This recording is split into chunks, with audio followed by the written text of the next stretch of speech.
মৰমৰ ছাত্ৰ ছাত্ৰীসকল, আজি আমি গণিত কেনেকৈ ইজি কৰিব পাৰোঁ তাৰ কেইটামান মই বিষয় দিম, ফৰ্মুলা দিম। আমাৰ বহুত ছাত্ৰ ছাত্ৰীয়ে কি কৰে, মেথছটো ওলোৱাৰ লগে লগে আমাৰ মাথাটো কিবা হৈ যায়গৈ, মানে কি কৰিম কি নকৰিম, কোনটো কৰিম। বেছিভাগ আমাৰ ক্লাছ 10ৰ যিকেইটা মেট্ৰিক দিম বুলি ভাবি আছে, এইকেইটা মেথছৰ কিতাপ বেছিভাগ আৰু প্ৰায় ষ্টুডেণ্ট কি পঢ়িম কি নপঢ়িম, কোনটোৰ পৰা ষ্টাৰ্ট কৰিম, কোনটো ফৰ্মুলা মুখস্থ কৰিম, কোনটো কৰিলে কি হ'ব। মই পাৰ্ট ৱাইজ ধুনীয়াকৈ ষ্টেপ বাই ষ্টেপ আজি দিম। তোমালোকে এই ষ্টেপকেইটা চালে তোমালোকে ছাকচেছ হ'বাই। তোমালোকক মই দুটা পাৰ্ট দিম। পাৰ্ট 1 আজি মই দিম, কাইলৈ আকৌ পাৰ্ট 2 দিম। তোমালোকে চাবা ফৰ্মুলা কেইটাৰ পৰা আমি কেনেকৈ শিকিব পাৰোঁ, কেনেকৈ ইজি কৰিব পাৰোঁ মেথছটো। গোটেই মই 17টা ফৰ্মুলা দিছোঁ। এইটো a + b whole square equal a² + 2ab + b square. এনেকুৱা আমি এইকেইটা 17টা ফৰ্মুলা মুখত থাকিব লাগিব, তেতিয়া তোমাৰ যিকোনো অংক উলিয়াবলৈ ইজি হ'ব। আমি এনেকৈ যদি a + b whole square equal a - b whole square + 4ab এনেকুৱা যদি আমি মুখেৰে যদি গাই থাকোঁ, তেতিয়া আকৌ পিছদিনাখন পাহৰি থাকিব। এইটো কাৰণে এটা ট্ৰিক্স আছে, আমি নিজে এটা কুৱেশ্যন বনাই ল'ব লাগে।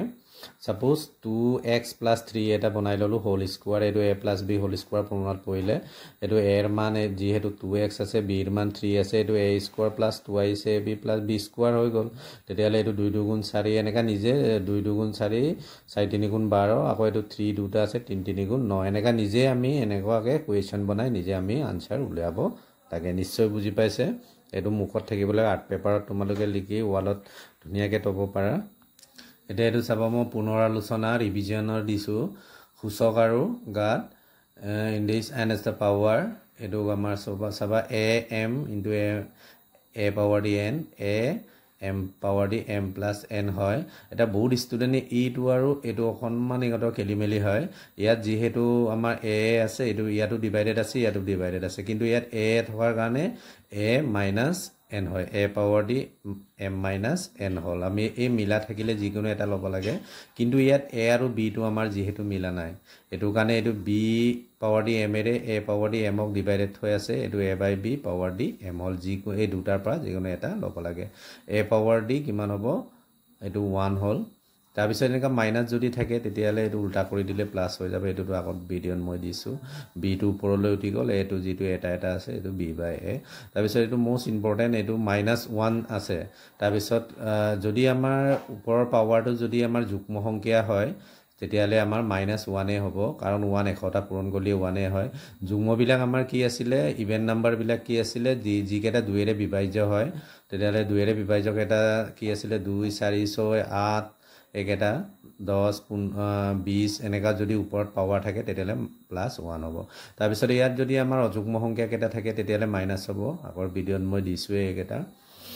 আমাৰ 17টো আমাৰ ছাপ'জ অযুগ্ম সংখ্যা 2ৰে বিভাজ্য নহয়, তেতিয়া ইয়াত মাইনাছ হ'ব তাৰপিছত আৰু এটা মষ্ট ইম্পৰ্টেণ্ট, এইটো চাব, x বাঢ়িলে ৱাইও বাঢ়ে, এইটো প্ৰত্যক্ষ সমানুপাতিক বুলি কয়।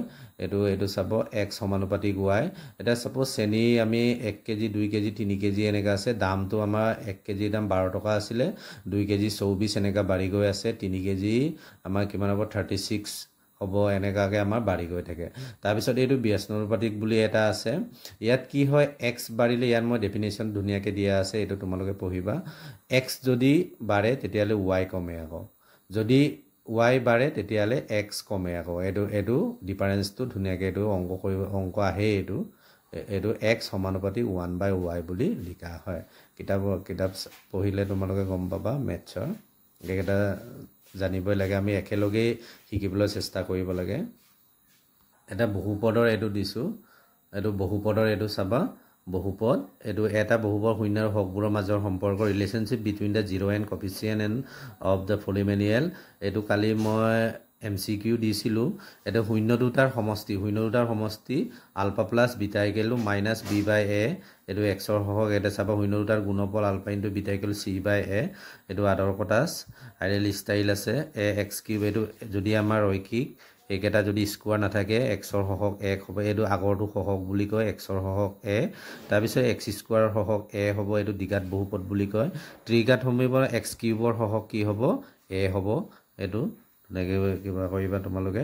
তাৰপিছত এইটো এটা মষ্ট ইম্পৰ্টেণ্ট, এইটো চাব এইটো পৰীক্ষাত আহিবই এটা ইউজ কৰি ফৰ্মুলা বাহ্য বা বাজকৰ মান দিব বাকপলৰ মান দিব বাকশেষ উলিয়াবলৈ আহে তেতিয়াহ'লে আমি জানো যে বাহ্য ইকুৱেল বাজক ইনটু বাকপল প্লাছ কি হয় বাকশেষ হয় এইটো px equal gx into qx plus rx যেটো ৰিমাইণ্ডাৰ এনেকা তাৰপিছত এইটো আমাৰ MCQ দিয়ে এইটো মনত ৰাখিবা rx ইকুৱেল টু 0 বা rx ৰ মাত্ৰাতকৈ gx ৰ মাত্ৰাটো সদায় ডাঙৰ হয় এইটো তোমালোকে ধুনীয়াকৈ এই পলনটোক বহুপদৰ বিভাজন কলন বিধি বোলা হয় তলৰ কোনটো বহুপদৰ বিভাজন কলন বিধি বুলি অপচন দিব এইটো এটা অপচন দি দিয়ে এইটো পৰীক্ষাত আহিয়ে থাকে এইটো যাবা rx ৰ মাত্ৰা লেছ দেন gx ৰ মাত্ৰা rx ৰ মাত্ৰাতকৈ gx ৰ মাত্ৰাটো সদায় কি হয় ডাঙৰ হয় rx ৰ মাত্ৰাতকৈ gx ৰ মাত্ৰাটো সদায় কি হয়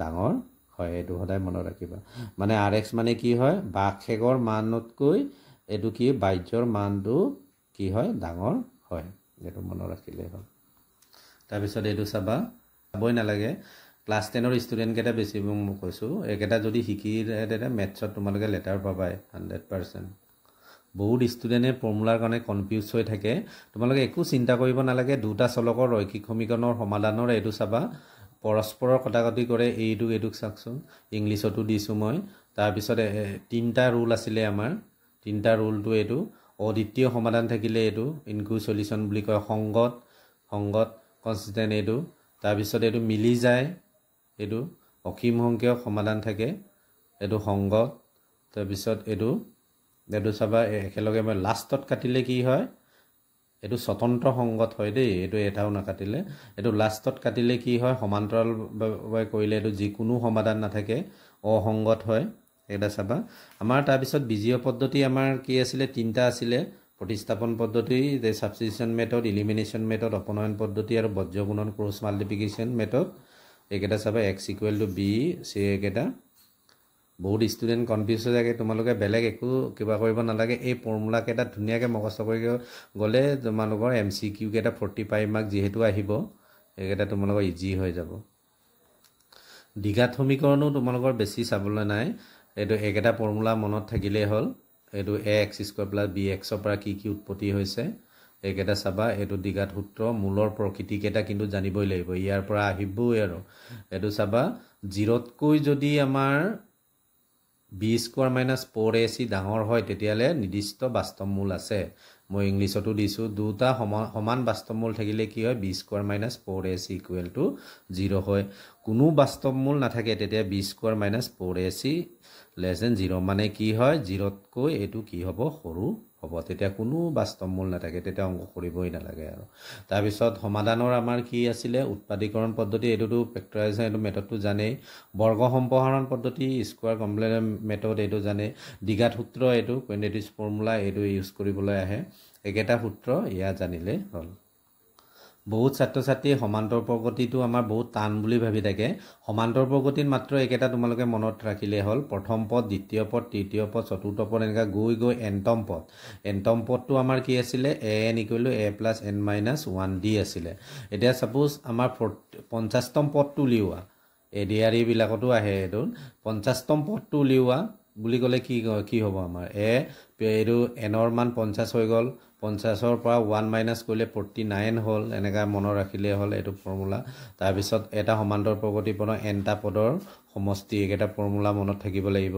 প্ৰথম পদটো এটো ফাৰ্স্ট টাৰ্ম বুলি কয় সাধাৰণ অন্তৰটো এটো কমন ডিফাৰেন্স d হয় এটা ফৰ্মুলা জানি তলে হ'ল বিশেষ তাৰ পিছত ইমান কিবা কৰিব নালাগে সাপোজ 13তম পদ বুলি যদি কয় তেতিয়া 13তম পদ বুলি ক'লে কি হ'ব 13তম পদ বুলি ক'লে আমাৰ কি হয় a + 13 - 1d হয় তেতিয়ালে a + আৰু 12d মানে a কেটা কমি আহে আৰু এনেকা মনত ৰাখিলে হ'ল এটো ফৰ্মুলা কেটা একেলগে দিছো ত্ৰিভুজটো আমাৰ বহুত ছাত্ৰ ছাত্ৰী ইজি বুলি ভাবি থাকে তোমালোকৰ একো ইজি টান নহয় ত্ৰিভুজ একেবাৰে ইজি বুলি ভাবি ল'ব লাগে ত্ৰিভুজৰ বাক কেটাটো মই আগৰ ভিডিঅ'ত দিছো একেটা বাহু হিচাপে আমাৰ তিনটা আছিল কোণ হিচাপে আমাৰ তিনটা আছিল তাৰ পিছতে আমি ত্ৰিভুজৰ সদৃশ্যতা এটা ক্লাছ 10 ৰ কাৰণে সদৃশ্যতা আমাৰ কেটা আছে পাঁচটা আছে সাইড এ সাইড এংগল সাইড এইকেইটা আছে ৰাইট এণ্ড এইটো ৰাইট হাইপোটেনাছ চাইড এইটো কি আছিলে সমকোণী অতিভুজ বাহু এইটো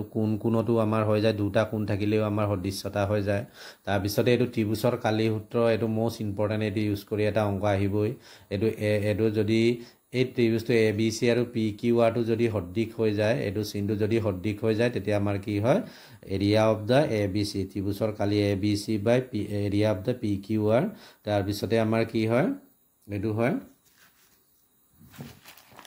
এইটো চাবা কি হৈছে এ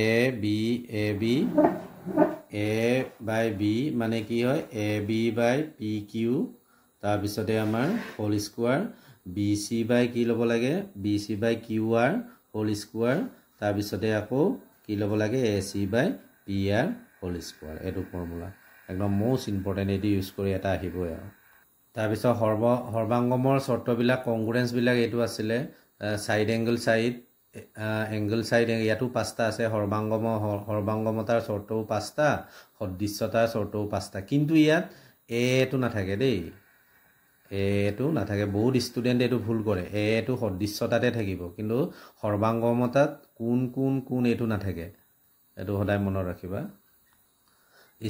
স্থানাংগ জ্যামিতিটো তোমালোকৰ ইমান টান নহয় এইটো প্ৰভ কৰিবলৈ আহিব পাৰে এই ফৰ্মুলা ডিষ্টেন্স ফৰ্মুলা দূৰত্ব সূত্ৰটো এইটো x2 - x1 হোল স্কোৱাৰ তাৰপিছতে বিভাজন সূত্ৰ সেকশন ফৰ্মুলা এনেকা বাককে তোমালোকে ধুনীয়াকৈ বহিটো লিখি থব পাৰা নহলে আৰ্ট পেপাৰত লিখি ধুনীয়াকৈ কৰিবা তেতিয়া মেথছত তোমালোকে সাকসেস হ'বাই এইকেইটা ধুনীয়াকৈ ফৰ্মুলা কেইটা মধ্যবিন্দুৰ স্থানাংক এইটো মিড পইণ্ট কেইটা দিয়া আছে এইটো এটা পৰীক্ষাত আহিবই তাৰপিছত এইটো আমাৰ ত্ৰিভুজৰ কালি এইটো 1/2 বেছ ইনটু হাইট আছিলে তাৰপিছত এইটো ফৰ্মুলা ইউজ কৰি এটা অংক আহিব এইটো ফৰ্মুলা ত্ৰিভুজৰ কালি সূত্ৰ ভ্যালু দিয়া থাকিব এ ভ্যালু বি ভ্যালু এইকেইটা ফৰ্মুলা চাবা ত্ৰিকোণমিতিটো প্ৰায় 30টা ফৰ্মুলা আছে বা 60টা ফৰ্মুলা জানিব লাগিব মই এইটো পাৰ্ট 2 দিম তোমালোকে ফৰ্মুলা কেইটা ধুনীয়াকৈ চাবা তাৰপিছত মই অংক দিম তোমালোকে চাবা সদায় থ্যাংক ইউ এইটো মই পাৰ্ট 2 কে বনাই দিম